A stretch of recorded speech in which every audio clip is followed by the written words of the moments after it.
Alexander Price had everything: a tech empire worth billions, a glass mansion overlooking the Pacific, and an obsession that had cost him $35 million over 10 years, finding the mysterious woman who'd saved his life in Morocco before vanishing into thin air. Meanwhile, his maid Maya Carter arrived each morning through the service entrance, dusted his furniture in silence, and disappeared each evening like a ghost, exactly as she'd planned. Because Maya Carter held a secret that could destroy them both. She was the woman Alexander had been searching for, hiding in plain sight as just another invisible servant in his perfect world. 6 months she'd managed this dangerous charade, but today, as she stood polishing the silver frame around a half-finished portrait of her younger self tucked behind his bookshelf, she realized the billionaire who never looked at his staff was finally starting to see her. And when he did, both their lives would explode. The morning sun cast long shadows through the floor-to-ceiling windows of Alexander Price's Pacific mansion, painting golden streaks across marble floors that Maya Carter had polished to perfection just an hour earlier. Alexander swept through the grand foyer at exactly 7:15, his Italian leather shoes clicking against the stone with the precision of a metronome. His eyes remained fixed on his phone screen, scrolling through overnight market reports from Tokyo and London, while his free hand clutched a titanium travel mug filled with Ethiopian single-origin coffee that cost more per pound than most people earned in a day. Maya stood motionless on the grand staircase, dust cloth in hand, making herself as small as possible against the banister. She had learned in her 6 months working for the Price household that the key to survival was invisibility.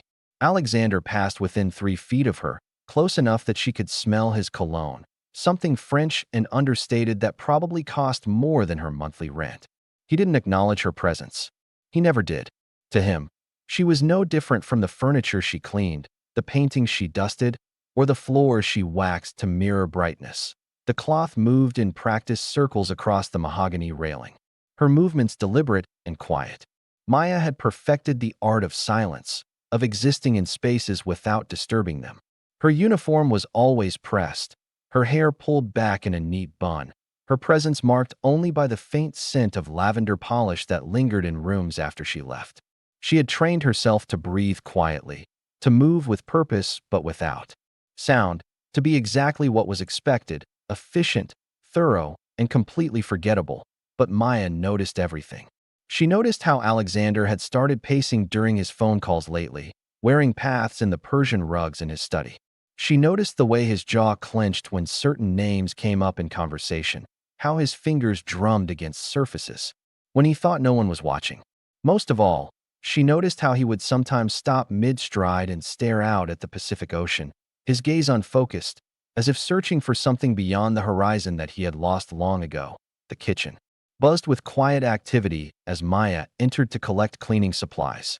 Sarah, the head housekeeper who had been with the family for 15 years, was gossiping with James, the driver, over morning coffee.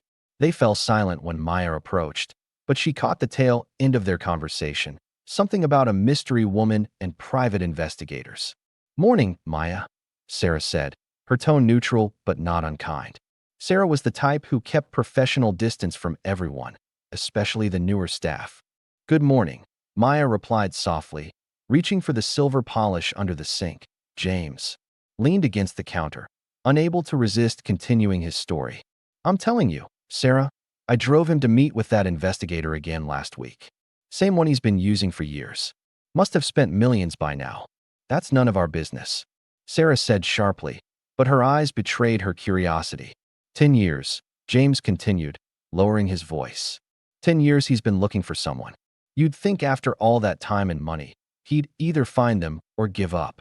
Maya kept her face carefully neutral as she arranged her supplies in the carry basket. 10 years. Millions of dollars. A ghost from his past that haunted him enough to pour resources into an endless search. She didn't need to wonder who he was looking for. She already knew.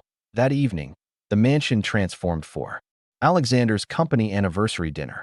Crystal chandeliers blazed with light, and the dining room table groaned under the weight of a 7-course meal prepared by a Michelin-starred chef brought in for the occasion.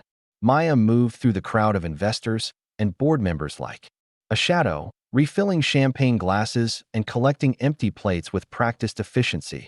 Alexander stood at the head of the table, raising his glass for a toast. His smile was perfect, his words polished, but Maya saw the way his eyes kept drifting to the door whenever it opened. She watched him scan each new arrival, hope flickering briefly before disappointment settled back into the lines around his eyes. Even surrounded by people celebrating his success, he seemed utterly alone. Remarkable quarter, Alexander, boomed Harrison Wells, a senior investor with silver hair and a bourbon-roughened voice. The Singapore expansion alone will net us $40 million. Thank you, Harrison, Alexander replied, but his attention had already drifted. A server had just entered through the service door, and for a moment, just a moment, Alexander's breath caught. But it was just another caterer, another stranger, another disappointment. Maya collected empty glasses from a side table, moving closer to where Alexander stood. As she reached past him for a discarded napkin, their eyes met briefly. She expected him to look through her as always, but something made him pause. His gaze lingered on her face, a slight furrow appearing between his brows as if he was trying to remember something just out of reach. "Thank you," he said quietly, the words seemingly surprising him as much as they surprised her. Maya nodded, dropping her eyes immediately. "Of course, Mr. Price." She retreated to the kitchen, her heart beating faster than it should. That look, that moment of almost recognition, it was dangerous. She had worked too hard to build this identity, this invisible life, to let it crumble.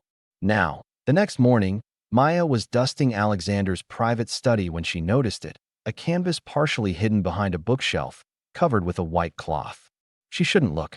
She knew better than to pry into her employer's personal items. But something compelled her to lift the corner of the fabric. The painting took her breath away.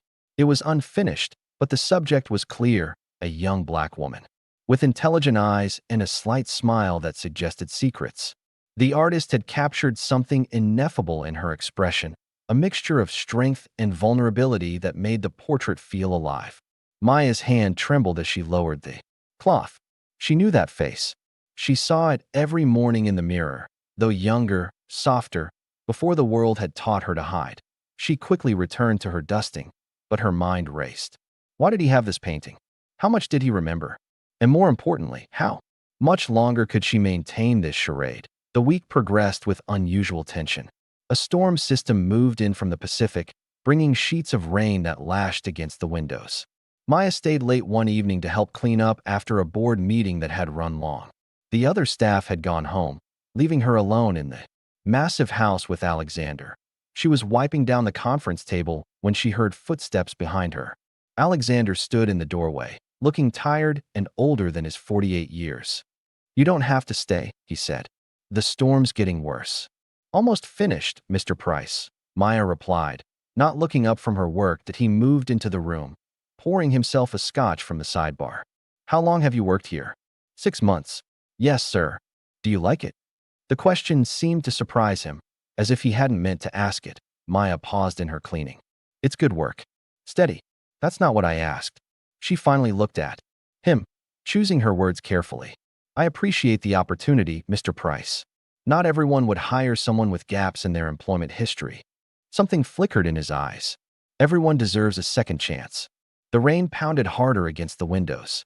Maya returned to her cleaning, but she could feel him watching her.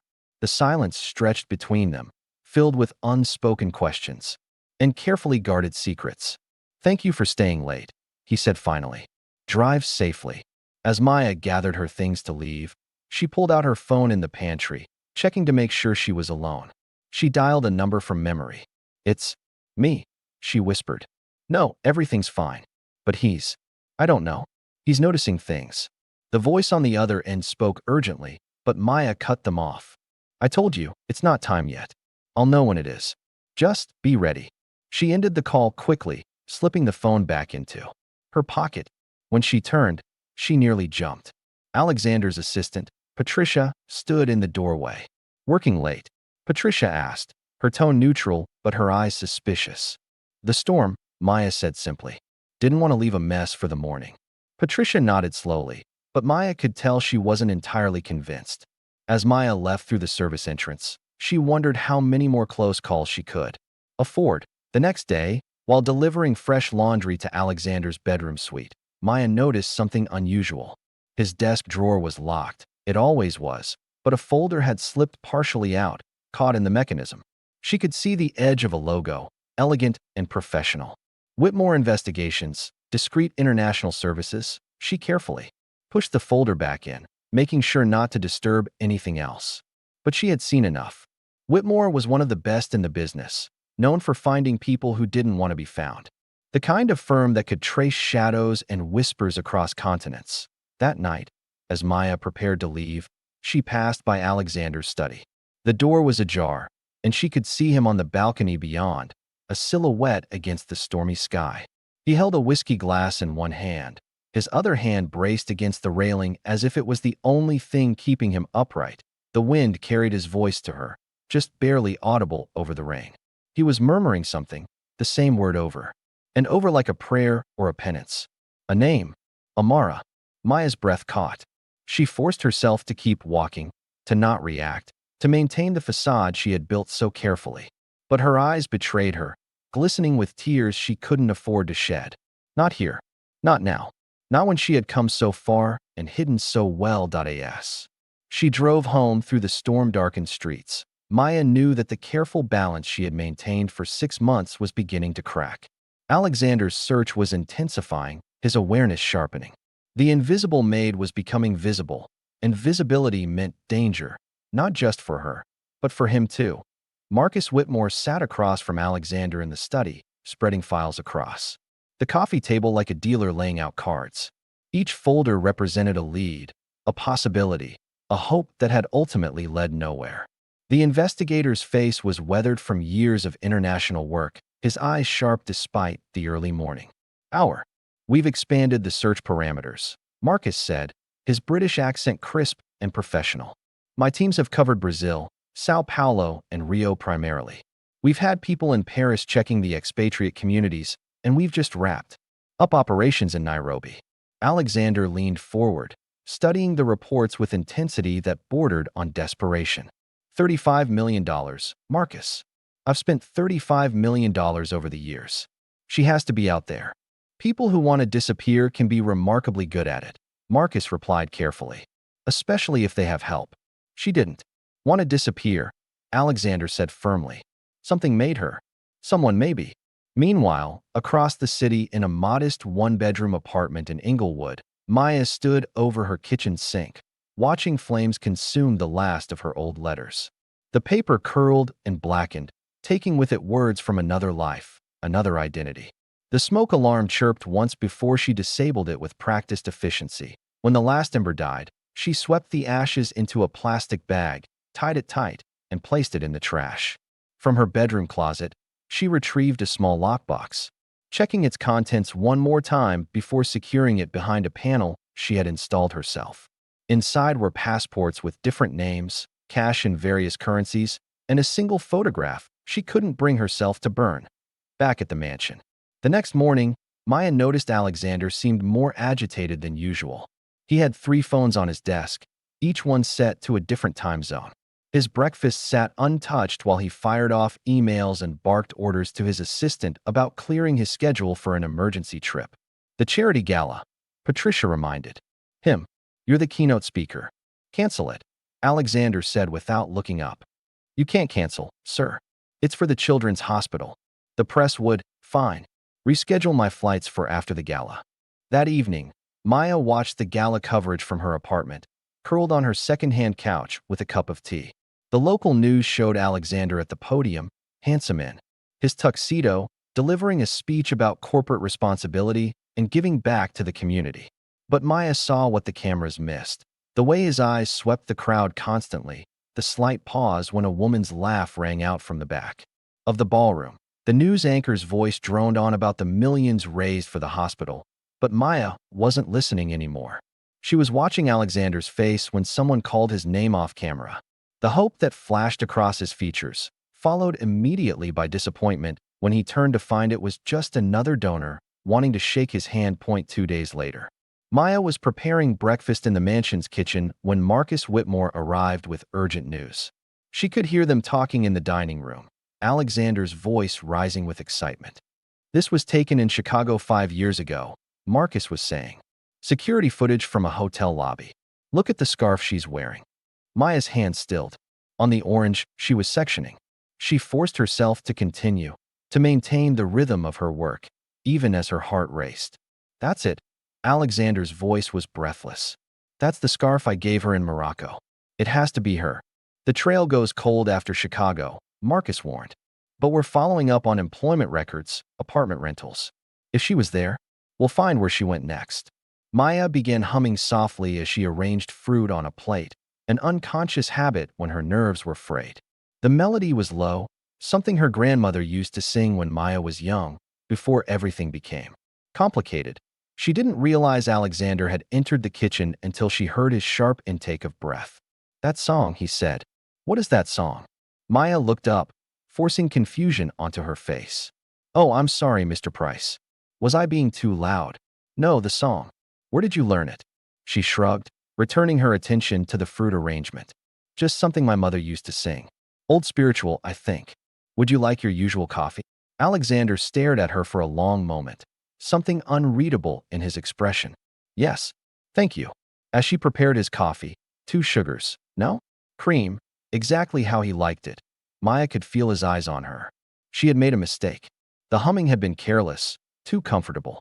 She needed to be more careful. That night, nature seemed to mirror the tension in the house.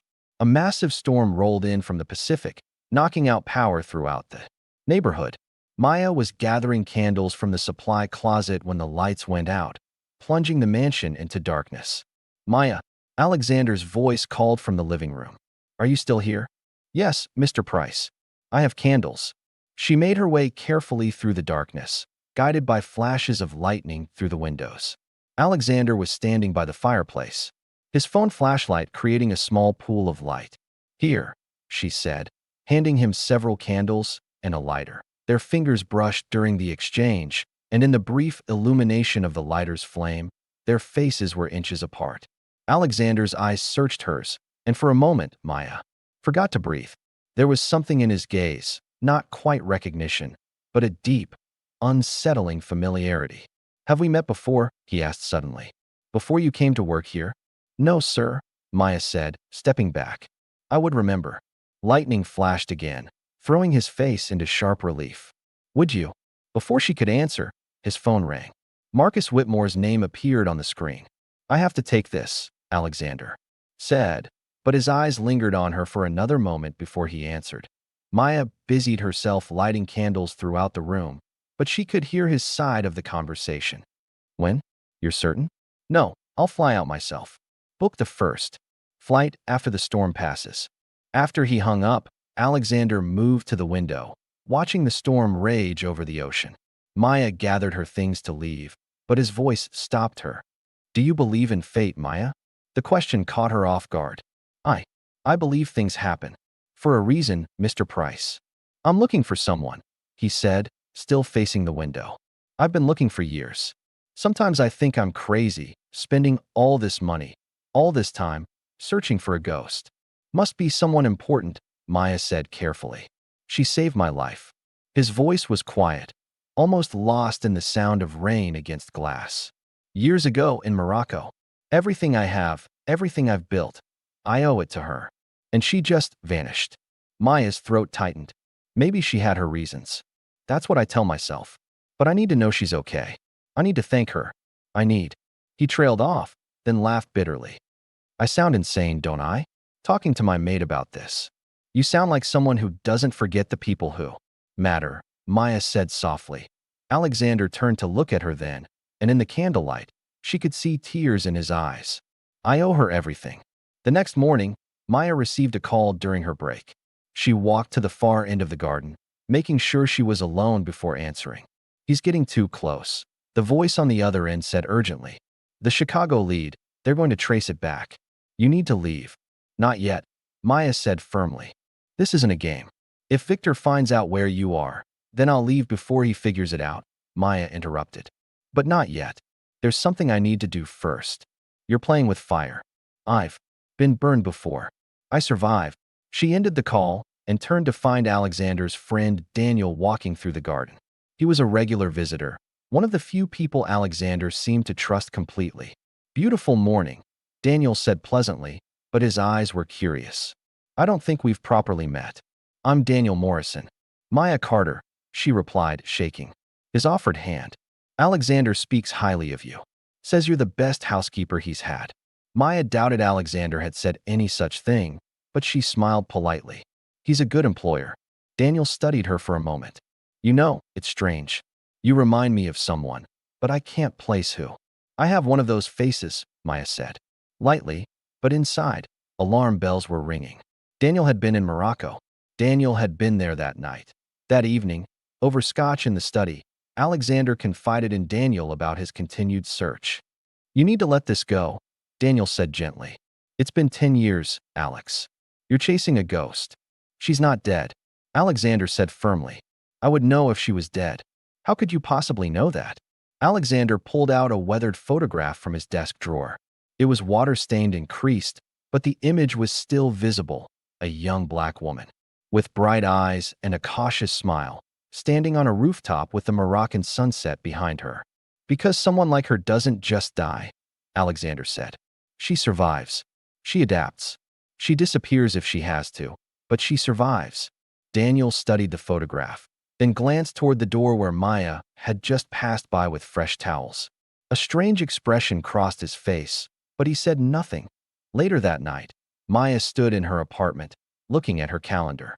Alexander's flight was booked for next week, following another false lead that Marcus had manufactured to keep him busy. She circled the date in red ink.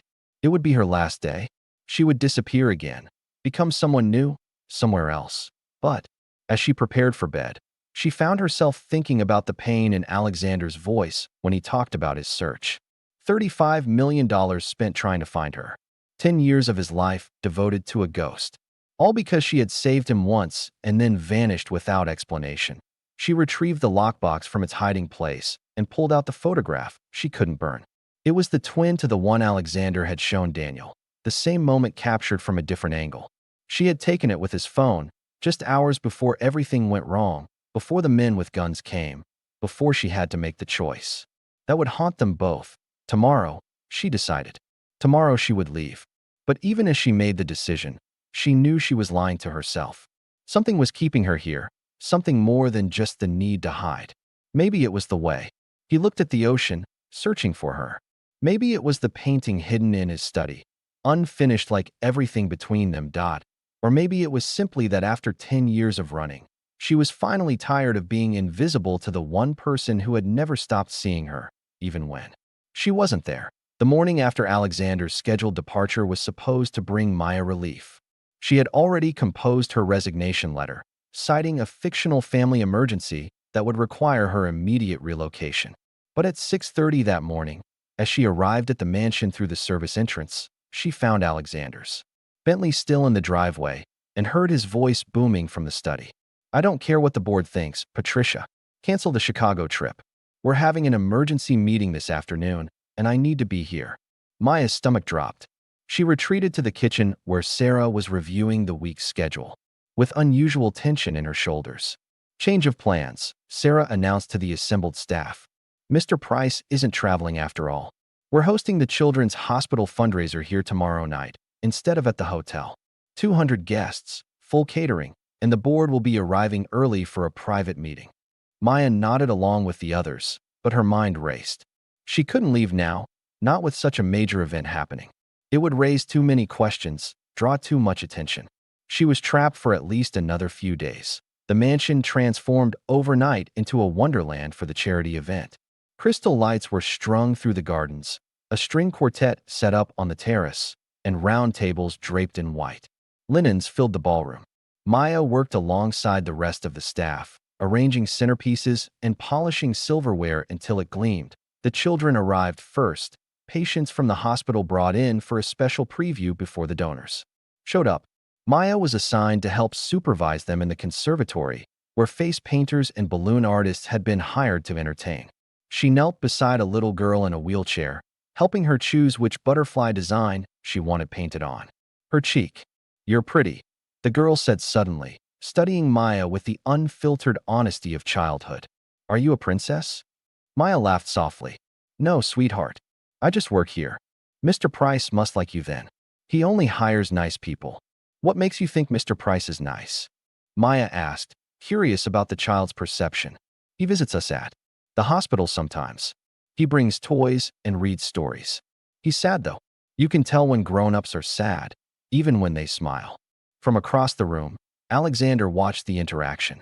He had come to check on the children before the donors arrived, but found himself frozen by the sight of Maya's gentle way with the little girl. There was something natural about how she interacted with the children, a warmth he hadn't seen before. When she laughed at something the child said, her whole face transformed, becoming younger, more open. She's wonderful with them, Patricia noted, appearing at his elbow with an iPad full of schedules. Yes, Alexander agreed quietly. She is. As the evening progressed and wealthy donors filled the mansion, Maya returned to her usual role, moving invisibly through the crowd with trays of champagne. She had perfected the art of being unseen, but tonight Alexander seemed to track her movements, his eyes finding her in the crowd repeatedly. During a lull in the festivities, he approached her as she was arranging fresh glasses at the bar station. Maya, I wanted to thank you for today. With the children, you went above and beyond. It was my pleasure, Mr. Price. They're sweet kids. He hesitated, then asked, do you have children of your own? No, sir.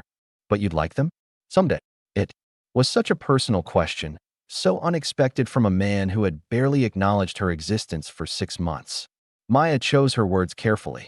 I've moved around a lot, Mr. Price. It wouldn't have been fair to a child. Moved around. His interest sharpened. Where have you lived?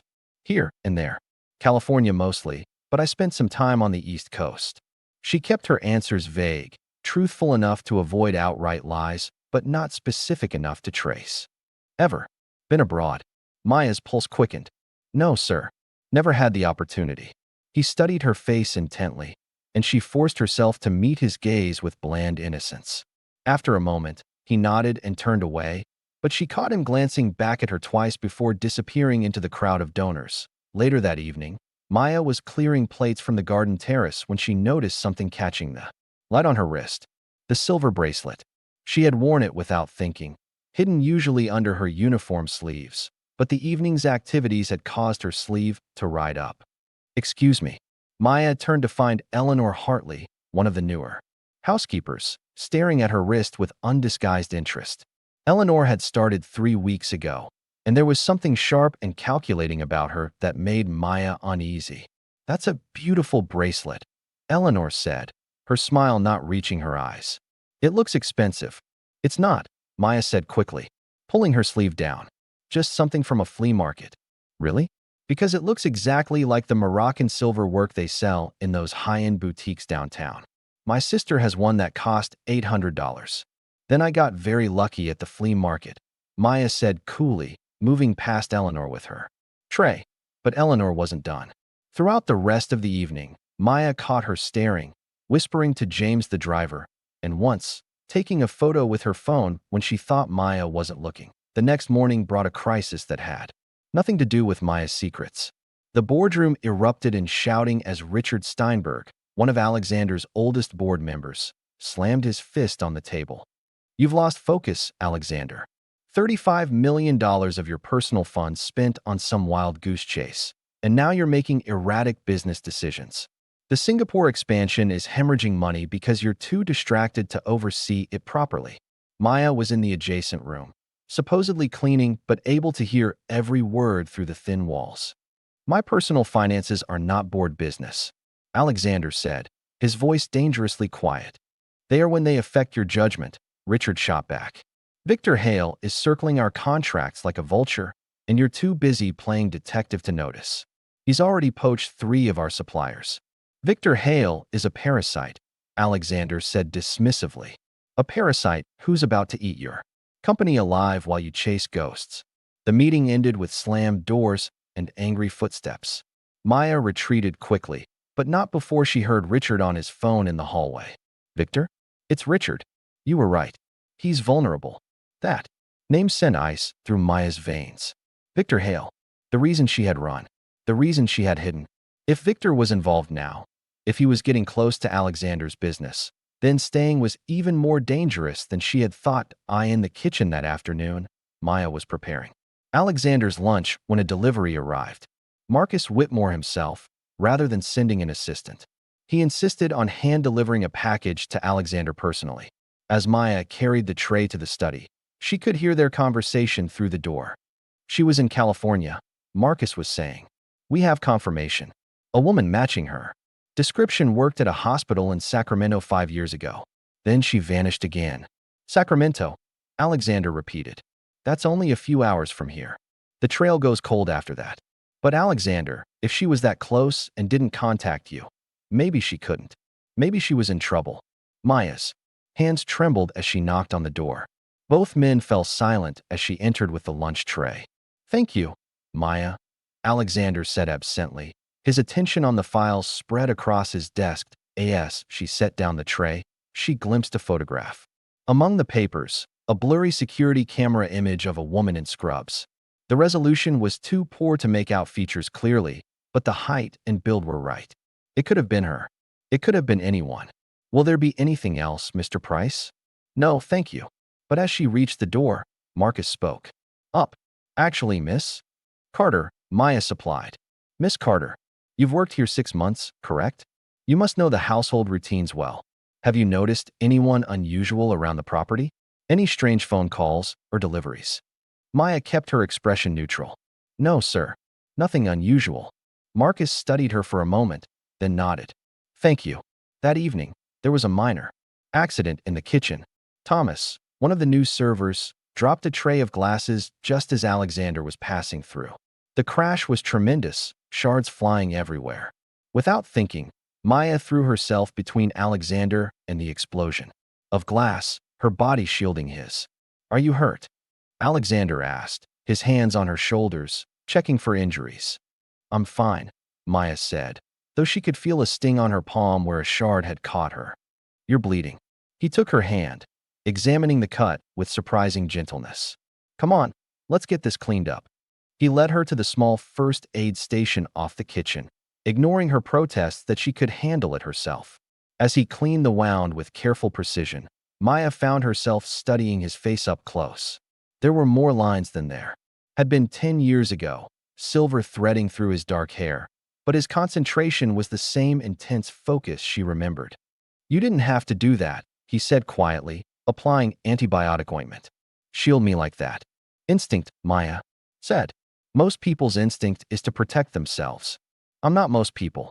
He looked up at her then, their faces close in the small space. No, you're not, are you? The moment stretched between them, heavy with unspoken words. Then Alexander's phone rang, breaking the spell. It was Marcus again, with news of another lead, another possibility. Alexander stepped away to take the call, and Maya used the opportunity to escape. In the hallway, she nearly collided with Eleanor, who had been watching from the doorway. That was quite heroic, Eleanor said, her tone mocking. Almost like you've done it before. It was just reflexes, Maya said firmly. Interesting reflexes. For a maid. Eleanor's smile was sharp. You know, I've been asking around about you. Funny thing, nobody seems to know where you worked before here. Your references check out, but the people are hard to track down. Almost like they don't really exist. I don't know what you're implying. I'm not implying anything. Just observing. Mr. Price seems quite taken with you suddenly. Must be nice. Having a billionaire's attention. Maya stepped closer, her voice dropping to a whisper. Be very careful, Eleanor. You don't know what you're playing with. Is that a threat? It's advice. Leave this alone. But Eleanor's eyes glittered with malicious interest. Or what? You'll make me disappear like your employment history.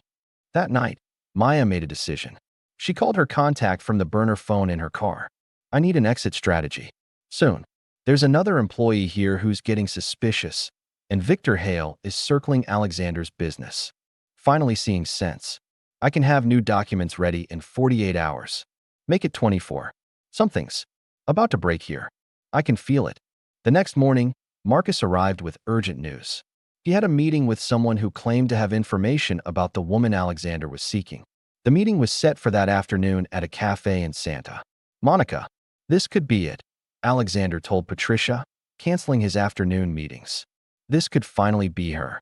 Maya watched him leave with a mixture of relief and inexplicable sadness. He was chasing another ghost, another false lead. But at least it would keep him busy while she prepared her exit. But she couldn't resist one. Last look. She drove to Santa Monica, parking across from the cafe where the meeting was supposed to take place. She watched Alexander arrive, hope evident in every line of his body. She watched him wait, and she watched his face crumble when a woman arrived, clearly a fraud, someone who had heard about the reward money and thought she could con a desperate billionaire. The woman lasted less than 5 minutes before Alexander stood and walked out, his shoulders rigid with disappointment and anger. Maya's heart ached for him, but she forced herself to drive away. She had her own escape to plan. The confrontation came sooner than Maya expected. She arrived at work the next morning to find Alexander waiting in the kitchen, the silver bracelet in his hand. Eleanor stood nearby, trying and failing to hide a triumphant smirk. Maya, Alexander's voice was carefully controlled. Eleanor brought something interesting to my attention. This bracelet. She says she saw you wearing it yesterday. Maya kept her expression neutral even as her mind raced. Yes, sir. It's mine. The interesting thing is, Alexander continued, turning the bracelet over in his hands. I bought one exactly like this in Morocco, in a small shop in the Medina. The owner said he only made 3 of this particular design. It's a common style, Mr. Price. You can find similar pieces at flea markets. His eyes were intent on her face. That's what you told Eleanor. But this inscription here, he pointed to tiny Arabic script on the inner band, translates to, until we meet again. The shopkeeper told me he only inscribed that phrase once, at my request. The kitchen was silent except for the hum of the refrigerator.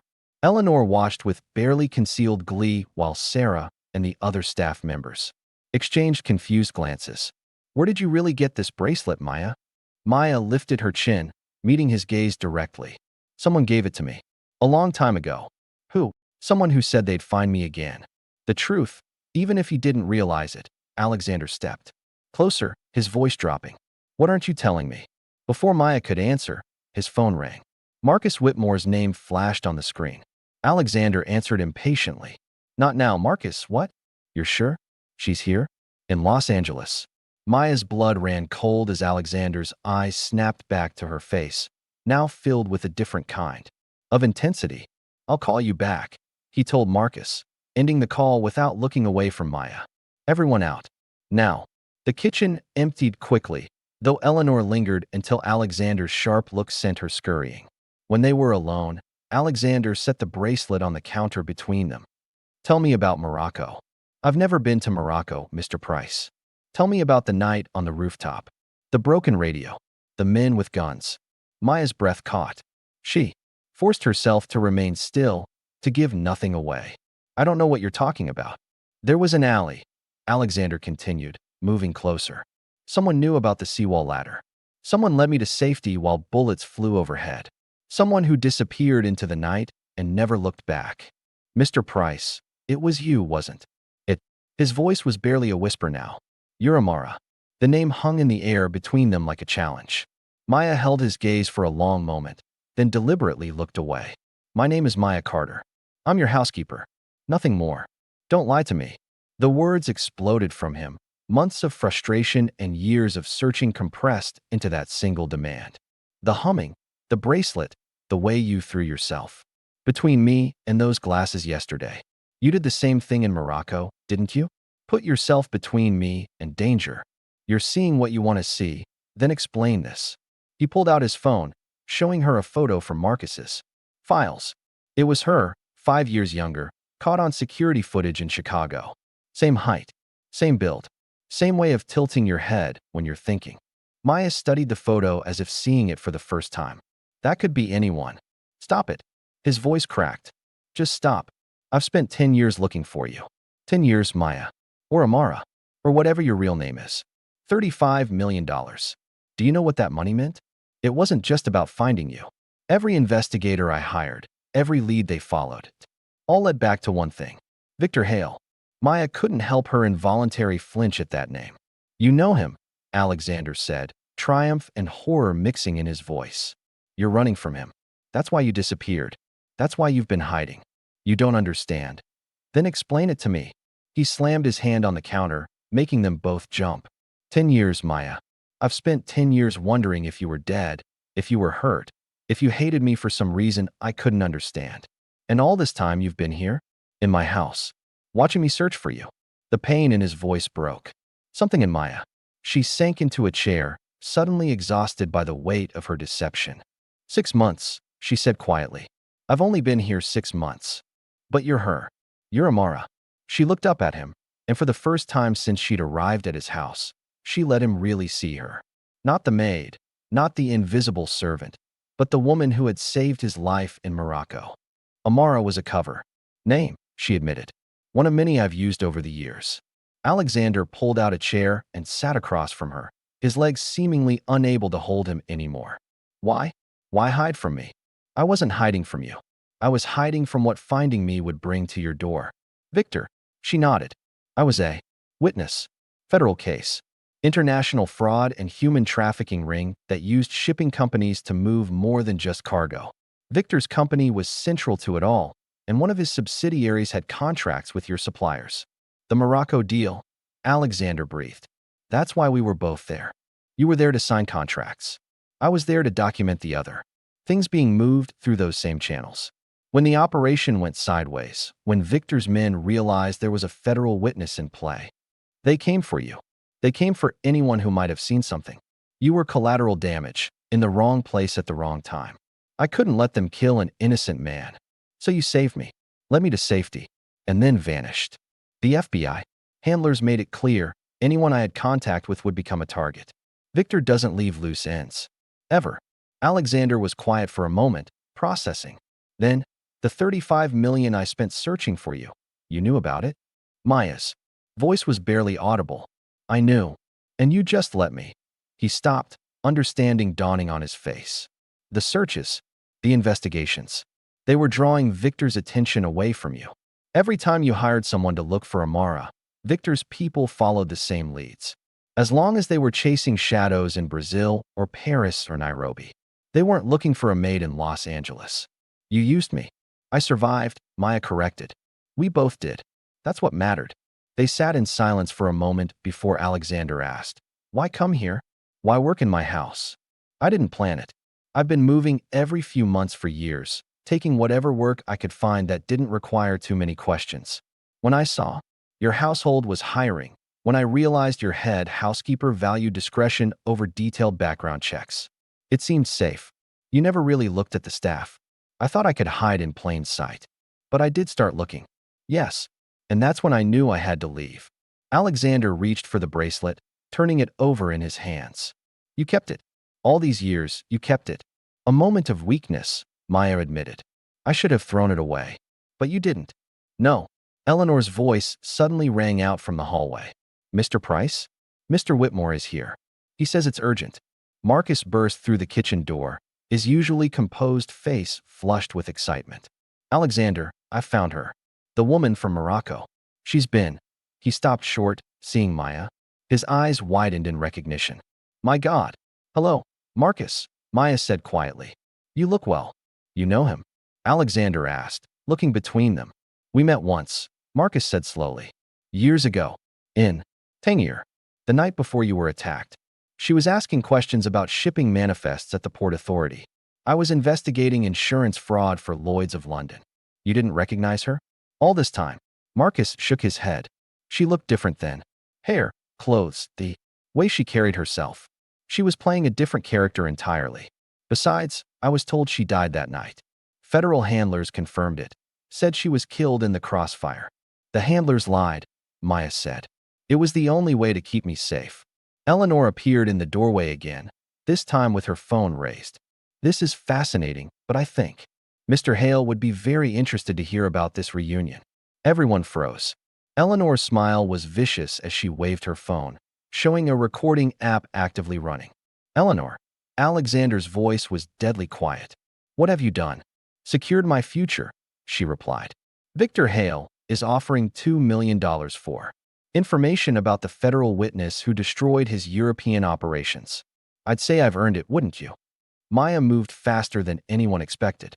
She lunged for the phone, but Eleanor danced back, laughing. Too late. It's already uploaded. To the cloud. Even if you delete this copy, I have backups. Mr. Hale will have everything within the hour. You don't know what you've done, Maya said, her voice hollow. You've signed all our death warrants. Dramatic much?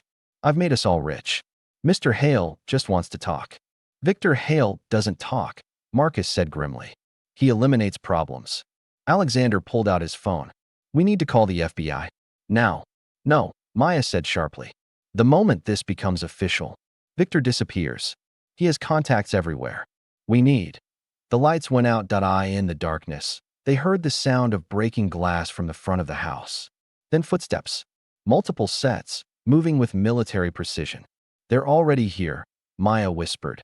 Alexander grabbed her hand. The panic room. Move. But before they could take a step, the kitchen door exploded inward. Men in tactical gear flooded in, laser sights creating a web of red dots across their chests. Nobody moves, a familiar voice said from behind the armed men. Victor Hale stepped into view, impeccably dressed as always, his smile cold and satisfied. Hello, Amara. Or should I say, Maya? We have so much to catch up on. Eleanor's triumphant expression faded as one of the men grabbed her phone and crushed it under his boot. What are you doing? She protested. I helped you. Victor didn't even look at her. Yes, you did. How unfortunate for you. The implications of his words sank in, and Eleanor's face went white. She had thought she was playing a game. She had no idea she'd just entered a war. 10 years, Victor said, his attention fully on Maya. You cost me 10 years of rebuilding, hundreds of millions in lost revenue, and several very valuable associates who are now serving life sentences. Did you really think you could hide forever? I wasn't hiding, Maya said, lifting her chin. I was waiting. For what? For you to get sloppy, comfortable, overconfident. She smiled, and it was sharp as a blade. For you to come here, to Alexander's house, where every room has security cameras, where everything is being recorded and streamed to off-site servers, where the FBI has been monitoring for the last 3 months, hoping you'd make exactly this mistake. Victor's smile faltered. In the distance, they could hear sirens. Many sirens, growing closer. You're lying. Am I? Maya pulled out a small device from her pocket, a federal witness panic button. It was already activated, had been from the moment Victor entered the house. Did you really think I'd stay anywhere without protection? That I'd put Alexander at risk without a contingency plan? The sirens were louder now. Someone outside shouted through a megaphone. This is the FBI. The house is surrounded. Come out with your hands visible. Victor's men looked to him for orders, but his eyes never left Maya's face. This isn't over. Yes, Maya said quietly. It is. The sound of helicopters joined the sirens. Red and blue lights flooded through the windows. Victor Hale, after 10 years of evading justice, had finally walked into a trap. Alexander moved to stand beside Maya, his hand finding hers. You planned this. All of it. Not all of it, she admitted, squeezing his hand. I didn't plan on you. On caring what happened to you. That complicated everything. Good, he said softly. The best things always do. As federal agents flooded the house and Victor was led away in handcuffs, Eleanor sobbing as she was arrested as an accessory, Maya allowed herself to lean into Alexander's solid presence. For the first time in 10 years, she wasn't running. She wasn't hiding. She was home. The FBI had cleared the mansion by sunset, leaving behind yellow tape and the echo of questions that would need answering. Alexander found Maya in his study, standing before the damaged portrait, her fingers hovering over the slashed canvas without quite touching it. Tell me your real name, he said quietly from the doorway. She didn't turn around. After a long silence, she replied, I've had to be more than one person to stay alive. Maya is as real as any name I've carried. But it wasn't your first. No. She finally faced him, exhaustion etched in every line of her body. My mother named me Zara Williams. But that girl died in foster care when she was 15. Every name since then has been armor. Alexander moved into the room, maintaining careful distance as if approaching a wounded animal. The night in Morocco. Tell me what really happened. Maya walked to the window, looking out at the Pacific darkening under storm clouds. You remember the rooftop in Tangier. The broken radio in the safe house. The unmarked SUV that came out of nowhere. I remember thinking we were going to die. You should have. She turned to face him. Victor's men had orders to eliminate everyone in that building. You were never supposed to be there. Your meeting had been moved, but nobody told you. When the shooting started, I had a choice. Save myself or save the stranger who'd stumbled into a federal operation. So you chose me. I guided you to that alley with the seawall ladder. You were so trusting, following a complete stranger through gunfire. A sad smile crossed her face. You shoved this into my hand. She pulled out the bracelet from her pocket and said, if we survive this, I'll find you. And then you vanished. My handlers were furious. I'd compromised the operation by saving a civilian. They relocated me immediately, told everyone I'd died in the crossfire. It was cleaner that way. Alexander stepped closer, his voice rough with emotion. Do you have any idea what that did to me? Knowing someone died saving me. I didn't die. I just stopped existing in any way that mattered. The 35 million I spent searching, you weren't just searching, Alexander. Maya's voice grew harder. Every inquiry you made, every investigator you hired, they drew Victor's attention. Your search became my shield. As long as his. People were chasing false leads in Brazil and Paris. They weren't looking for a woman hiding in plain sight. You used my obsession to protect yourself. Yes. She met his gaze without flinching. I monitored every search, every lead. When you got too close to finding something real, I'd plant false information to send you in another direction. That woman in Chicago? I paid her to be seen wearing a similar scarf. The hospital worker in Sacramento? Another decoy. Alexander's jaw clenched. You've been playing me for years. I've been surviving. There's a difference. Is there? Because from where I'm standing, you've been watching me tear myself apart looking for you while you move the pieces around like some chess game. You want to talk about games? Maya's composure finally cracked. Let's talk about the billionaire who never once looked at his maid until she became a mystery to solve. 6 months, Alexander. 6 months I cleaned your house, served your meals, organized your life, and you looked through me like I was furniture. He flinched. That's not. It's exactly true. The only reason you see me now is because I'm the ghost you've been chasing. If I'd just been Maya Carter, just been your maid, would you have ever really seen me? The question hung between them. Heavy with uncomfortable truth, Alexander moved to his desk, pulling out a file Marcus had left. Victor's been using shell companies to funnel money through my suppliers. Some of these contracts go back years. You knew about this. I suspected. It's why I eventually came here. I needed to get close enough to gather evidence without raising suspicions. So everything, working here, getting close to me, it was all part of some federal operation. No, Maya's voice softened. The FBI didn't know I was here. They thought I was in Portland under a different identity. Coming here, that was my choice. What? She was quiet for a moment. Then, because after 10 years of running, I was tired. And because part of me. She stopped, shaking her head. It doesn't matter now. It matters to me. Before she could respond, Alexander's phone buzzed. Patricia's name appeared with an urgent message. Board emergency meeting in 20 minutes. The news broke. Everything's falling apart. He looked at Maya. This conversation isn't over. Yes, she said quietly, it is. Victor's arrested. My job is done. There's no reason for me to stay. No reason. Alexander stared at her in disbelief. After everything, especially after everything. She moved toward the door. Your board is waiting. You should go. The boardroom was in chaos when Alexander arrived. News of Victor Hale's arrest at the Price Mansion was already trending on social media, and the company's stock had dropped 12% in after-hours trading. This is a disaster, Richard Steinberg declared, his face red with anger. Federal agents raiding our CEO's home? Our connection to an international criminal. There is no connection, Alexander said firmly. Victor Hale infiltrated our supply chain without our knowledge. We're victims, not accomplices. The market doesn't care about distinctions, another board member interjected. The headlines are devastating. Billionaire's secret obsession leads to criminal takedown. Price Industries linked to trafficking ring. We need damage control immediately. What we need, Alexander said, his voice cutting through the panic, is transparency. Full cooperation with federal investigators. complete audit of all supplier contracts. And most importantly, we need to protect the witness who risked everything to expose this. The maid. Richard's tone was dismissive. She's the FBI's problem now. Her name is Maya Carter, and she's under my protection. Your protection?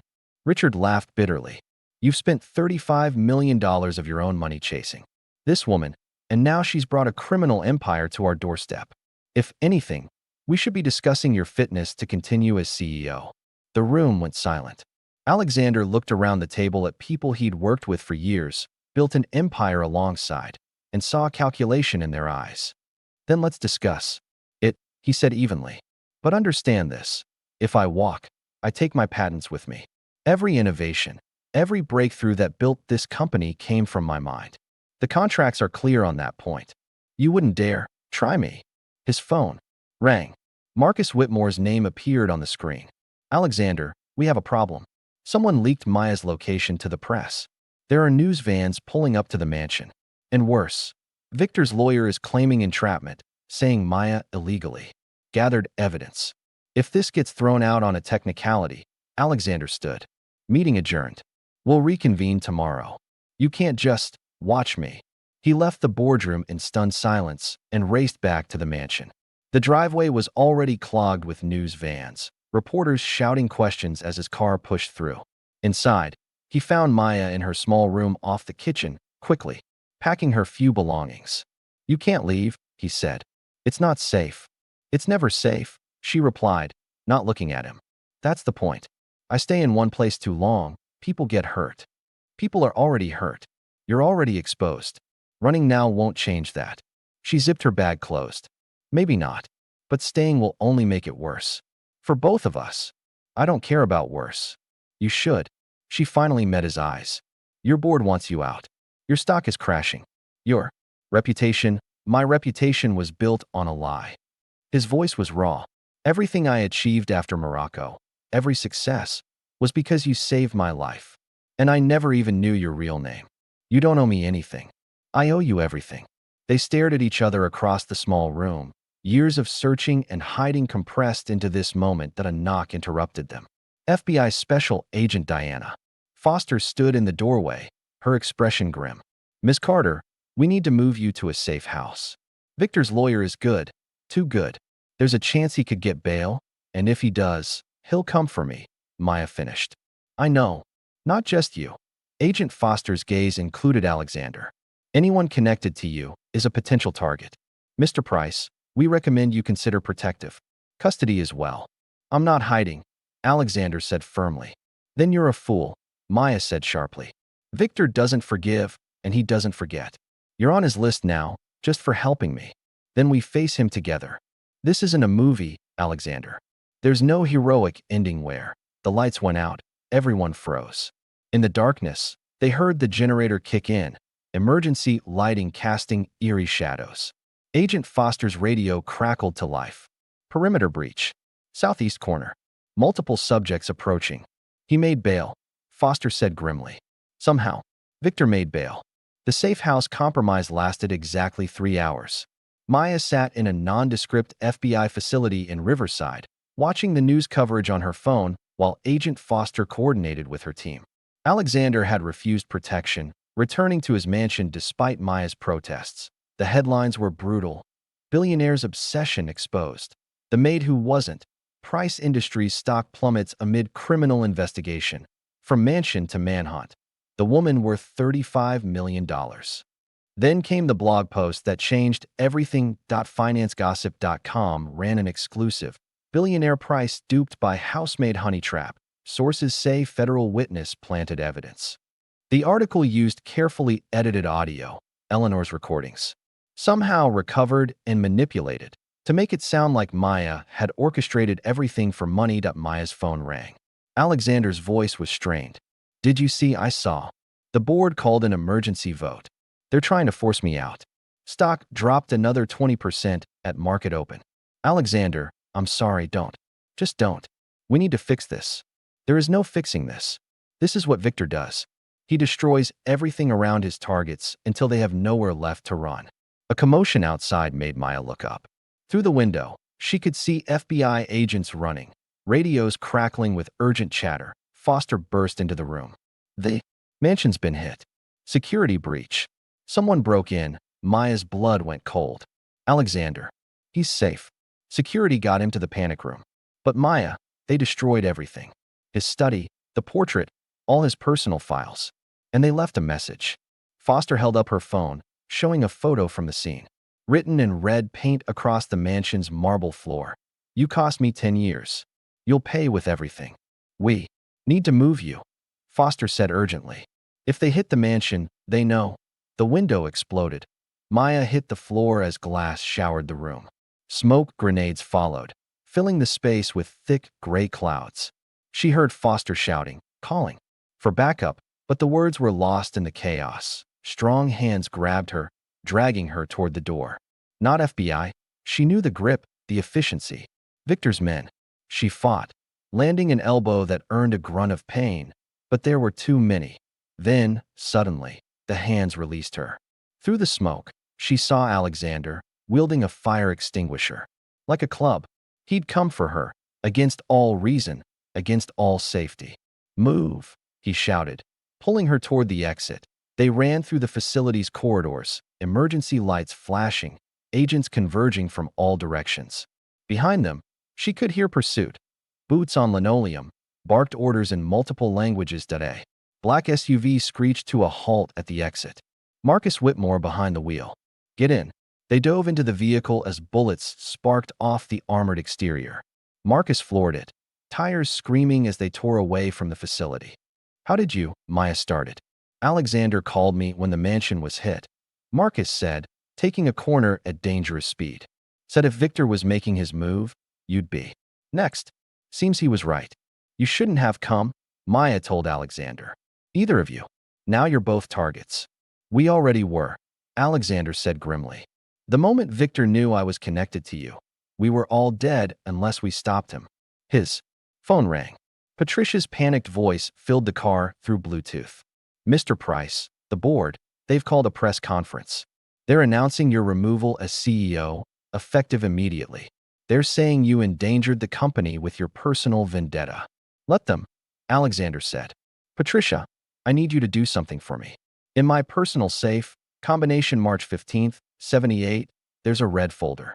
Take it to the FBI. Don't let anyone else see it. Sir, it contains every suspicious transaction I've flagged over the years. Things that didn't add up, but I couldn't prove. If Victor infiltrated our company, that folder shows how. Marcus took another hard turn, checking mirrors constantly. We've got a tail. 2 cars, possibly 3. Where are we going? Maya asked. The only place Victor won't expect, Alexander said. We're going public. Completely, totally public. 20 minutes later, they pulled up to the local news station. Reporters were already gathered, having been tipped off by Alexander's emergency call. As they stepped out of the SUV, cameras immediately focused on them. Mr. Price, is it true you've been removed as CEO? Ms. Carter, are you really a federal witness? What's your connection to Victor Hale? Alexander raised his hand for silence. When the crowd quieted, he spoke clearly and directly. My name is Alexander Price. 10 years ago, this woman saved my life in Morocco during a terrorist attack. I've spent the decade since then and $35 million trying to find her. To thank her. What I didn't know was that she was a federal witness in hiding, and that the attack in Morocco was actually an attempt to silence her testimony against Victor Hale. The reporters erupted with questions, but Alexander continued.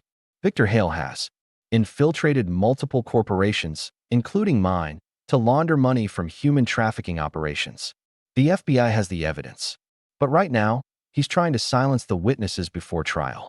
He's destroyed my home, attacked federal agents, and attempted to kidnap Ms. Carter.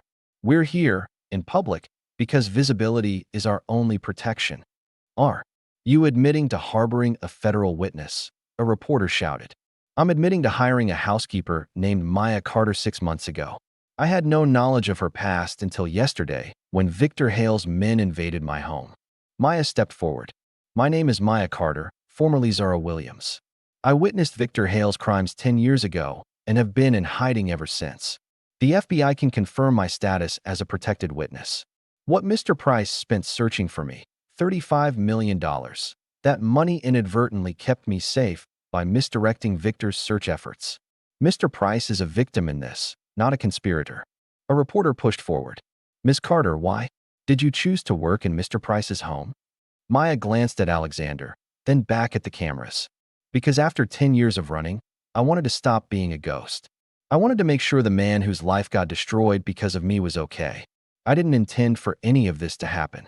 Mr. Price, your board has removed you as CEO. What's your response? My response is that I'd rather lose everything than let Victor Hale win. The board can have the company, but they can't have my silence. Suddenly, phones throughout the crowd began buzzing. Breaking news alerts. A reporter looked up, shocked. Victor Hale's been rearrested. Federal prosecutors have filed new charges based on evidence from your personal files, Mr. Price. Alexander smiled grimly. Patricia works fast. The crowd surged forward with more questions, but FBI vehicles were already arriving. Agent Foster stepped out, looking haggard but relieved. Ms. Carter, Mr. Price, we need to get you both to secure locations. Victor's been arrested, but his network is still active. As they were led to separate vehicles, Maya caught Alexander's arm. You gave up everything. Your company, your reputation? No, he said firmly. I gave up illusions. The company was built on compromised foundations if Victor could infiltrate it so easily. And my reputation?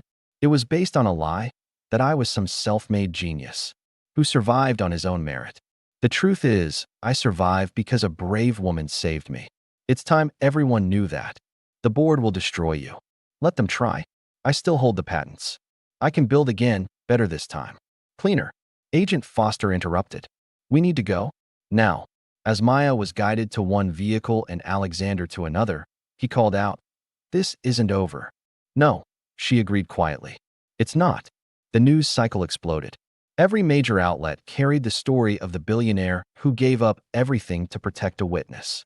Financial networks analyzed the collapse of Price Industries stock, while crime reporters dug into Victor Hale's network. But the human interest angle dominated. The decades-long search, the hidden identity, the dramatic reunion. Eleanor Hartley, in federal custody, tried to cut a deal by revealing she'd been paid by Victor to spy on the household for months. Her testimony inadvertently confirmed Maya's story, destroying Victor's entrapment defense. That night, in separate FBI safe houses, Maya and Alexander watched the coverage. The media was calling it the story of the year. Publishers were already reaching out about book deals. Hollywood producers were circling, but in her temporary room, Maya wasn't thinking about fame or money. She was thinking about Alexander's face when he'd realized she'd been manipulating his search all along. The hurt beneath the understanding. The betrayal mixed with relief. She pulled out the bracelet, running her fingers over the Arabic inscription. Until we meet again. They had met again. But at what cost? Her phone buzzed. A text from an unknown number. She tensed, then relaxed as she read. The portrait can be restored. The slashes weren't as deep as they looked. Thought you should know. She typed back. Some damage can't be fixed. The response was immediate. No. But it can be transformed into something more honest. Scars and all.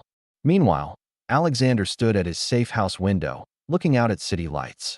His phone showed missed calls from board members, former friends, business associates distancing themselves from the scandal. Price Industries stock had stabilized, but at half its former value. His removal as CEO was official. Marcus Whitmore sat across from him, reviewing damage assessments. You could fight this, Marcus said. The board's action might not hold up in court. No, they're right. I lost focus. I put the company at risk. You saved a woman's life. I tried to. Seems she was pretty good at saving herself. Alexander's smile was rueful. All those years searching, and she was managing just fine without me. Was she? Because from what I saw, she came to your house. She stayed when she could have run. That means something. Alexander's phone buzzed. FBI update. Victor's bail had been revoked based on the new evidence. He would remain in custody until trial. The immediate danger had passed, but the future remained uncertain. Alexander had lost his company, his reputation was in shambles, and the woman he'd searched for was still more ghost than real. Yet for the first time in 10 years, he felt something like peace. The search was over. Now came the harder part, figuring out what came next. The press conference Alexander held 3 weeks after Victor's arrest was unlike anything the financial media had seen. Standing in a modest, rented conference room rather than Price Industries' gleaming boardroom, he faced the cameras without a PR team, without prepared remarks, without the armor of corporate speak. "I built an empire on a lie," he began, his voice steady but raw. "Not a lie of commission, but one of omission. For 10 years, I've presented myself as a self-made success story, a brilliant entrepreneur who survived a terrorist attack through his own resourcefulness. The truth is, I survived because a woman I didn't know risked her life to save mine. And then I spent the next decade failing to see the people around me who made my success possible." The reporters were silent, sensing something unprecedented was happening. "I've discovered that my company was infiltrated by criminal elements because I was too focused on my own obsession to notice. I missed the fraud happening under my nose because I was spending $35 million chasing a ghost. But more than that, I missed it because I never really looked at the people who worked for me. They were invisible to me, the cleaning staff, the drivers, the assistants who kept my life running smoothly. I saw them as functions, not people." He paused, looking directly into the primary camera. "The woman I searched for was in my house for 6 months. She cleaned my home, served my meals, and I looked through her like she was furniture. It took a crisis for me to finally see her, really see her. And if I could miss someone that important when she was right in front of me, what else have I been blind to?" A reporter raised her hand. "Mr. Price, are you accepting responsibility for the criminal infiltration of your company?" "I'm accepting responsibility for creating a culture where looking away was easier than looking closely, where enormous red flags were ignored because the numbers looked good, where people like Victor Hale could operate because we valued profits over principles." "What about Price Industries? The board says you're trying to sabotage the company out of spite." "The board is wrong. I've provided federal investigators with full access to all records, including my private files documenting suspicious transactions going back years. If that damages the company's value, so be it. The truth is more important than stock prices." "And Miss Carter? What's your relationship with her now?" Alexander's composed mask slipped slightly. "That's not for me to define. I spent 10 years searching for someone who didn't want to be found. Now I need to learn to see the person who's actually there, not the fantasy I created." After the conference, Alexander drove to a small community center in Inglewood where Maya had been volunteering while waiting for the trial. He found her teaching computer skills to a group of teenagers, including one particular student who caught his attention, a young black girl named Ari with intelligent eyes and careful watchfulness that reminded him of Maya. Maya saw him in the doorway, but continued her lesson, professional and focused. Only after the students filed out did she acknowledge him. "That was quite a press conference," she said, shutting down computers. "I meant every word." "I know. That's what makes it dangerous." She turned to face him. "You just painted a target on your back. Every employee who feels wronged, every competitor who wants to take advantage, they'll come after you now. Let them. I'm tired of hiding behind corporate shields." Ari reappeared in the doorway, backpack slung over one shoulder. "Ms. Maya?" "I forgot my O." She noticed Alexander, her expression becoming guarded. "Ari, this is Mr. Price." Maya introduced them carefully. "Alexander, this is Ari. She's been my student for 2 years." 2 years. Alexander looked between them. "But you've only been in LA for—" "I've been in LA for 3 years," Maya corrected. "I just only worked for you for 6 months. Ari's been with me through several relocations." Understanding dawned on Alexander's face. This teenager was part of Maya's hidden life, someone she'd been protecting even while protecting herself. "Are you the man she's been hiding from, or the one she's trying to save?" Ari asked bluntly, studying Alexander with unsettling intensity. "Both," Alexander answered honestly. "I'm trying to be the second." Ari looked to Maya, who nodded slightly. Some silent communication passed between them before Ari grabbed her forgotten notebook and left. "You've been taking care of her," Alexander said. It wasn't a question. "She aged out of foster care with nowhere to go. Reminded me of myself at that age." Maya's voice softened. "I couldn't save everyone, but I could save her. While running from Victor, while hiding from the FBI, while working as my maid. We all have our priorities." Alexander's phone buzzed. Patricia's text was urgent. "Board injunction filed." They're trying to freeze your patent rights. Need you here now. He showed Maya the message. I have to go. Of course you do. There was no bitterness in her tone, just resignation. Come with me. Alexander, not as my maid. Not as a witness. Just come with me. Let me show you who I'm trying to become. She hesitated, then grabbed her jacket. 1 hour. That's all. The Price Industries boardroom was a battlefield when they arrived. Richard Steinberg led the charge, backed by a phalanx of lawyers. You can't transfer patent rights to a trust without board approval, Richard declared. We'll fight this in court for years if necessary. Then you'll lose, Alexander said calmly. My contract is clear. Personal innovations remain my intellectual property, and I'm not transferring them to just any trust. He pulled up documents on the conference room screen.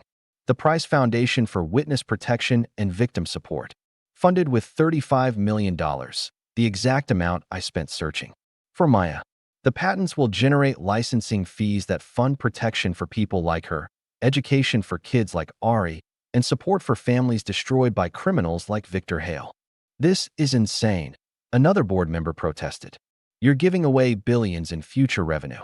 No, I'm investing it in something that matters. Price Industries can license the patents at fair market rate, but the profits go to people who need protection, not shareholders who are already wealthy. And what about you? Richard demanded. What do you get? Alexander glanced at Maya, who was watching from the doorway. I get to sleep at night knowing I finally see clearly. The room erupted in arguments, but Alexander walked out, leaving his lawyers to handle the details. In the hallway, Maya was waiting. $35 million, she said quietly. You're really giving it all away? It was never mine. I spent it trying to find you. Seems right it should go toward protecting others like you. And if I don't want that responsibility, then don't take it. The foundation will run with or without your involvement. But I'm hoping you'll help guide it. You know better than anyone what witnesses really need. Before she could respond, Agent Foster appeared with 2 federal marshals. Ms. Carter, we need to prep for tomorrow. Victor's lawyer is going to come at you hard. The trial preparation was brutal. Victor's defense team had hired the best criminal lawyer money could buy, and their strategy was clear. Paint Maya as a manipulative opportunist who had entrapped both Victor and Alexander for personal gain. They'll bring up every identity you've used, the prosecutor warned. Every lie you told to survive. They'll make you sound like a professional con artist. Let them, Maya said firmly. I know who I am. But that night, alone in her hotel room under federal protection, she wasn't so sure. She looked at the clothes laid out for court, conservative, respectable, designed to make her look trustworthy. Another costume for another role. Her phone buzzed. Alexander, whatever happens tomorrow, I want you to know, I see you. Not Amara, not the ghost I chased, not the maid. You, Zara Williams, who became Maya Carter, who saved lives and protected children and survived the impossible. She typed back, what if that person isn't worth seeing? His response was immediate. Then I need better glasses. Despite herself, she smiled. The next morning, Victor Hale entered the courtroom in an expensive suit, his confidence unshaken despite the shackles. He looked directly at Maya as he passed, his smile cold and promising retribution. Alexander sat in the gallery's front row, having refused FBI suggestions to stay away. Behind him sat unexpected supporters, Patricia, Marcus, even Sarah the head housekeeper. And surprisingly, Daniel Morrison, Alexander's old friend who'd been with them in Morocco. Ms. Carter, Victor's lawyer began, his voice dripping condescension. Or should I say Ms. Williams? Or perhaps Amara. You've had so many names, it's hard to keep track. My legal name is Maya Carter, she replied evenly. But that's not the name you used when you infiltrated Mr. Price's household, is it? You applied under false pretenses, with fabricated references. I applied for a job I was qualified to do, and I did it well, while spying on Mr. Price, while manipulating his emotions, while cleaning his house and staying invisible, as he preferred his staff to be. The lawyer shifted tactics. You claim Victor Hale ordered your death in Morocco. But isn't it true you were there illegally surveilling his legitimate business operations? I was there as a federal witness documenting human trafficking, according to you. But the original FBI handlers from that operation are conveniently deceased, aren't they? Maya's jaw tightened. They were killed in a car accident 3 years ago, unrelated to this case. How convenient. So we only have your word about what happened in Morocco. No. Alexander's voice rang out from the gallery. You have mine too. The judge frowned. Mr. Price, you're not a witness in this proceeding. I'd like to be, Your Honor. I was there in Morocco. I can testify to what happened. The courtroom buzzed with surprise. The prosecutor quickly stood. Your Honor, Mr. Price is on our witness list for tomorrow. Then he'll testify tomorrow, the judge ruled. Continue, counselor. But the defense lawyer had lost momentum. Maya held her composure through hours of brutal questioning, never wavering from her truth. When court recessed, she was exhausted but unbroken. Outside the courthouse, protesters had gathered. Some supported her, holding signs reading "Courage Under Fire" and "Heroes Don't Always Wear Capes." Others, Price Industries shareholders, blamed her for their losses. Alexander appeared at her side, ignoring his own lawyer's advice to maintain distance. You don't have to do this, Maya said quietly as cameras clicked around them. Yes, I do. I spent 10 years looking for you. The least I can do is stand beside you now that I've found you, even if it costs you everything. I've already lost everything that didn't matter. I'm not losing this too. That evening, while Maya prepared for another day of testimony with the federal prosecutors, Alexander met with an unexpected visitor. Ari sat across from him in a diner, her expression serious beyond her years. Maya doesn't trust easily, she said without preamble. The last person she trusted before me sold her. Location to Victor for $50,000. I'm not going to betray her. You already did. You spent 6 months not seeing her when she was right there. You think that didn't hurt? You think she didn't wonder every day if she mattered so little that you could look through her like glass? Alexander absorbed the words like physical blows. You're right. I know I am. The question is, what are you going to do about it? I'm going to learn to see. Really see. Not just her, but everyone I've been blind to. Ari studied him for a long moment. She kept newspaper clippings, you know. Every article about your success. She'd say she was just monitoring the situation, but I knew better. She cared what happened. To you. And now she's scared you care more about the mystery than the woman. How do I prove otherwise? You don't prove it. You just live it. Every day? Without fanfare. Ari stood to leave, then paused. The trial ends this week. When it's over, she's planning to disappear again. New name, new city, new life. If you want to stop her, you better figure out what you're offering that's better than safety. The verdict came on a Thursday afternoon after 3 days of deliberation. Guilty on all counts. Victor Hale would spend the rest of his life in federal prison, his empire dismantled, his assets seized.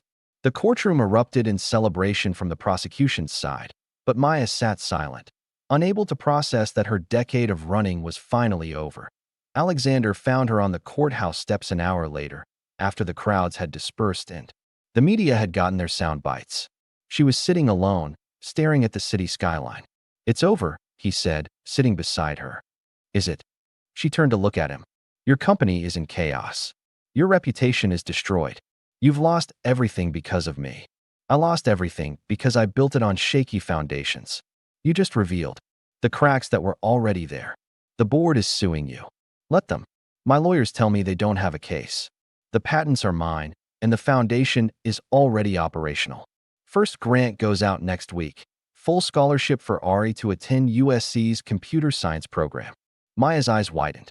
You did that. The foundation board did. Though I may have suggested her as a candidate. He paused.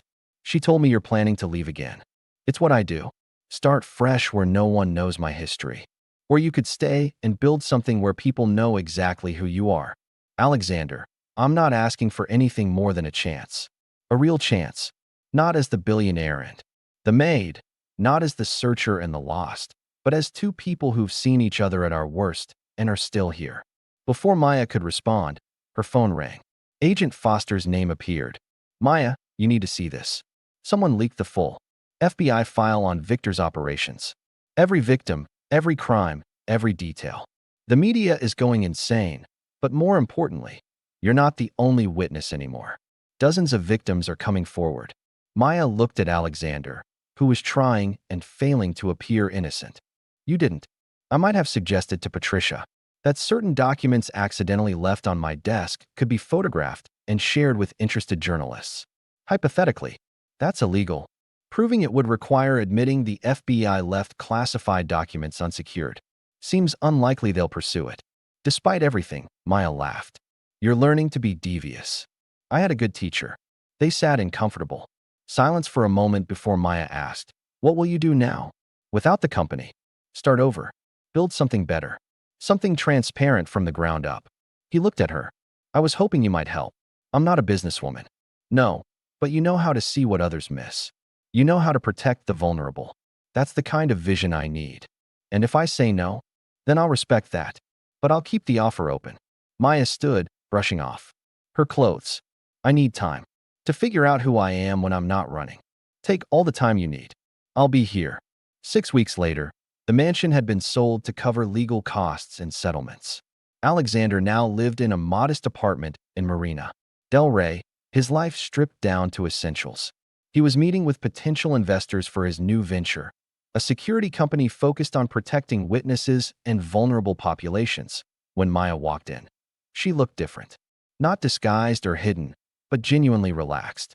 Her hair was styled differently. She wore clothes that fit her personality rather than a role, and most importantly, she moved like someone who no longer expected danger around every corner. Am I interrupting? She asked. The investors looked curious, but Alexander stood immediately. Gentlemen, can we reschedule? Something important has come up. After they left, looking confused but intrigued, Alexander turned to Maya. You look good, he said simply. I feel good. Free. It's strange. She moved to the window, looking out at the marina. I've been thinking about your offer. And I want to accept, but with conditions. Name them. First, I'm not your employee. If we do this, we're partners. Equal stake, equal say. Agreed. Second, the foundation runs parallel to the business. Profits from the security company fund the foundation's work, already in the business plan. Third, she turned to face him, we keep things professional. Whatever this is between us, it can't interfere with the work. Alexander stepped closer. And if it doesn't interfere, then we see where it goes. Slowly, honestly, with no more secrets. No more secrets, he agreed. They shook hands, formal and professional, but held on a moment longer than necessary. The news of their partnership sparked another media frenzy, but this time they faced it together. The photo that went viral showed them at the foundation's first major fundraiser, not as the billionaire and the maid, but as two equals working towards something meaningful. Richard Steinberg attended, surprisingly, approaching them during the cocktail hour. I owe you an apology, he said stiffly. The forensic audit of Price Industries revealed the depth of Victor's infiltration. If you hadn't exposed it, we'd have been accessories to money laundering within 2 years. The company, Alexander asked. Surviving. Restructuring. We've implemented every transparency measure you recommended. Richard paused. The board wanted me to ask, would you consider returning as a consultant? Alexander looked at Maya, who gave an almost imperceptible nod. Send me the terms. We'll review them. Ms. Carter and I are partners now. Any decision involves both of us. Richard's surprise was evident, but he recovered quickly. Of course, I'll have legal send the proposal. As Richard walked away, Maya smiled. That must have been satisfying. Less than I expected. Turns out revenge isn't as sweet as redemption. The foundation's first major success came 3 months later. A witness in another trafficking case, terrified and alone, was provided safe housing, legal support, and job training. The woman, Teresa, sent a handwritten thank you note that Maya framed and hung in their office. This is what matters, she said, touching the frame. Not the money or the recognition. This, I know, Alexander said, and she could tell he meant it. Their relationship evolved slowly, carefully.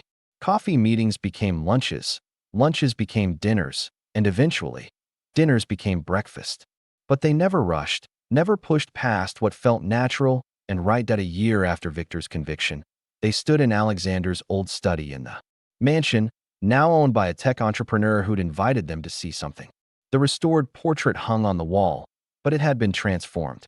The artist had incorporated the slashes into the work, turning them into rays of light that seemed to illuminate the subject's face.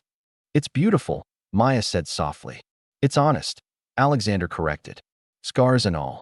The new owner, a young black woman who'd built her fortune in biotech, smiled. When I bought the house, this came with it. The previous owner said it belonged here. I researched the story, your story. I wanted you to know it's being preserved. Not as a monument to obsession, but as a reminder that seeing people, really seeing them, can change everything. As they left the mansion for the last time, Maya took Alexander's hand. Any regrets? She asked. Only one. That it took me so long to see what was right in front of me. We both had our blind spots. Not anymore. No, she said firmly. Not anymore.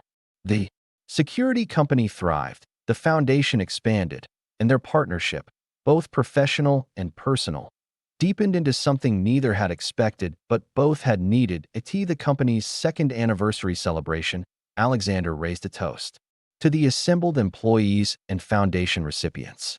2 years ago, I stood in a boardroom and admitted I had been blind to the people who made my success possible.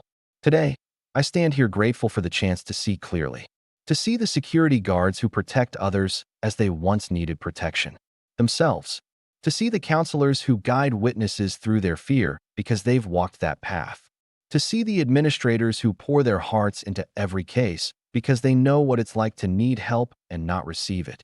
He found Maya in the crowd, her eyes glistening.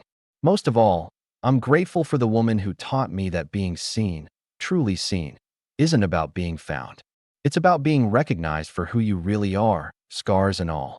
The room erupted in applause, but Alexander only had eyes for Maya as she made her way to the podium. My turn, she said, taking the microphone. I spent 10 years running from shadows, hiding in plain sight, becoming invisible to survive. But invisibility is its own kind of prison. It took a man spending $35 million to find me for me to realize I was worth being found. But more than that, it took him losing everything to finally see me for me to understand that I was worth being seen. She looked directly at Alexander. We started as strangers in Morocco, became hunter and hunted for a decade, then employer and employee for 6 months. Today, we're partners in every sense of the word. And tomorrow, she smiled. Tomorrow, we continue building something worth seeing. Later that evening, as the celebration wound down, they stood on the balcony overlooking the city lights. Ari, now in her junior year at USC, joined them. You two did good, she said simply. Really good. We had help, Maya said, putting an arm around the young woman who'd become like a daughter to her. Speaking of help, Ari said with a grin, I've been talking to some classmates about internships. You might be getting some applications soon. Send them all, Alexander said. We'll interview everyone, even if they don't have perfect resumes. Especially then, the best people often have the most interesting gaps in their histories. As Ari went back inside, Maya leaned against Alexander, finally allowing herself the vulnerability of depending on someone else. You know what the strangest part is, she said. What? I'm not afraid anymore. For the first time in over a decade, I'm not looking over my shoulder. Good, because I want you looking forward. We have a lot to build together. She turned in his arms, studying his face in the soft light. You really see me now, don't you? Every beautiful, complicated, courageous inch of you. And you're not disappointed it's just me? Not the mystery woman you searched for. Maya, you were never just anything. You were always everything. It just took me too long to see it. She kissed him then, soft and sure, a promise of all the tomorrows they'd build together. Inside there, phones buzzed simultaneously. A news alert. Price Carter Security wins federal contract for witness protection services. Their company would now officially protect others like Maya had once been. Invisible, vulnerable, but absolutely worth saving. Ready for this? Alexander asked. I've been ready my whole life, Maya replied. I just didn't know it until now. As they walked back inside together, the portrait in the mansion across the city caught the moonlight through the window, the scars in the canvas creating patterns of light and shadow that made the subject seem to smile. The ghost was gone, the chase was over, but the story, their real story, was just beginning to eye in her pocket. Maya's phone showed one final text, this one. From Agent Foster. Saw the news about the contract. Couldn't have gone to better people. Thank you for showing us that witnesses aren't just cases to manage, they're people to see. Maya showed it to Alexander, who smiled and typed back from her phone. We're all worth seeing. It just takes the right eyes. And finally, after years of running and searching, hiding and seeking, they both understood the truth. Being seen wasn't about being perfect or mysterious or valuable. It was about being human, vulnerable, and real. And in each other's eyes, they were exactly that, fully, completely, finally seen to so I ask you, how many invisible people in your own life are you looking through right now? And what extraordinary stories might you discover if you finally stop to truly see them? If this story moved you, hit that like button and subscribe for more tales that remind us that sometimes the most valuable treasures aren't hidden in distant places. They're standing right beside us, waiting to be seen.